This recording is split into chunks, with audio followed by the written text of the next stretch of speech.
Hello, this is Paul Stokes backstage at the Xperia Access Q Awards. I've been joined by Jim and Charlie from Simple Minds and James Dean Bradfield from Manic Street Preachers. You've just won the Q Inspiration Award and James was on hand to hand it out. And they are a genuine inspiration if futurology is anything to go by, right? Yes, yeah. I think my Simple Minds stalking career is now over. they can get their kind of like their restraining order. You can't get any closer now. No, I can't get any closer. It was kind of. I think it's, for me, I'll just say this one thing. When you leave school, I left comprehensive in 1984, and I got kind of Empires and Dances, Sister Feelings call on the recommendation of somebody else when I left school. And I was scared shitless. I was just leaving school, and I didn't know what I was doing with my life. And those two albums, it was almost like sent from God. They saved me completely. And they weren't prosaic, they weren't simple. There was something so deep and challenging about them, and I spent a whole summer trying to figure it out. It just kind of, music still can change. You can't change your life, but it can change you. It can change you somewhat, and it did change my life because, it was a very, very big moment for me. James, we haven't figured them out either. So it's a real honour for me, it is.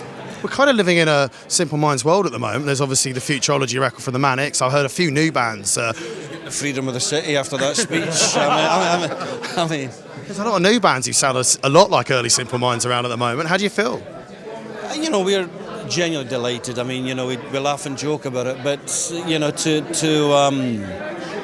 anyone who listened to your music and liked it is one thing, but if anyone listened to it and then was inspired to pick up a guitar or a keyboard or whatever, I mean, Charlie and I are still inspired by the people who originally made us want to make music, people like Bowie and Bolan, and listen to The Doors the day, Bob Dylan and Peter Gabriel. It goes on, and we're still as inspired, and indeed we're inspired with the newer stuff as well. So it's kind of in one way embarrassing when you get an award, but on the other hand, it feels lovely. It's not bad if people like James who are saying nice things about it. Not at all. It's funny, but it's not just me. There's people like Bobby Gillespie as well. It's a lot of people out there which have a lot of love for it. They do. He doesn't want to be blamed solo now. Sorry.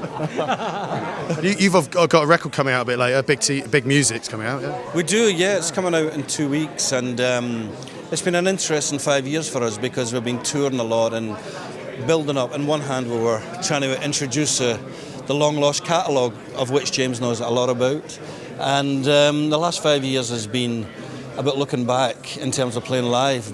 But in tandem with that, we've been writing and recording, and the results of that are about people have already heard a few tracks, and the reaction has been overwhelming, to be honest. And James, you've got an old record coming out, live at least, Holy Bible Tour in December. Yeah, I mean, to be honest, we did take a tiny bit of inspiration from the way these guys have worked. I came to see their gig at the Roundhouse 3 years ago now, was it? I think, where they were playing stuff off Sons of Fascinations, Empires and Dance. And do you know what? I realised it still felt valid because they were still releasing a new record as well. Yeah. I think, if you go out there and you celebrate an old album, to validate yourself, to make yourself not become a museum piece, you've got to have a new record out too. Write a new chapter. Yeah. Keep it fresh. We saw that was the right way to do things. So I'm glad we've just come out of this period of doing two new records, and we're going to celebrate the Holy Bible. But it's been a challenge rehearsing it so far. It has. Jim and I want to pick James's brains later on about how he does 2 albums in a year. I do actually. I was listening to James talking about working with Tony Visconti, who is someone Charlie and I love, a producer, and I know James done a few tracks in New York with him, and I want to talk to you about that. Yeah, no, it's kind of, I can give you some tips as to what sandwiches you like, stuff. Excellent. Well, here's some new chapters then. Winners of the Q Inspiration Award, Simple Minds. Congratulations. Pleasure. Thank you very much. Thank you. Thanks to James. No, it's a pleasure. My privilege.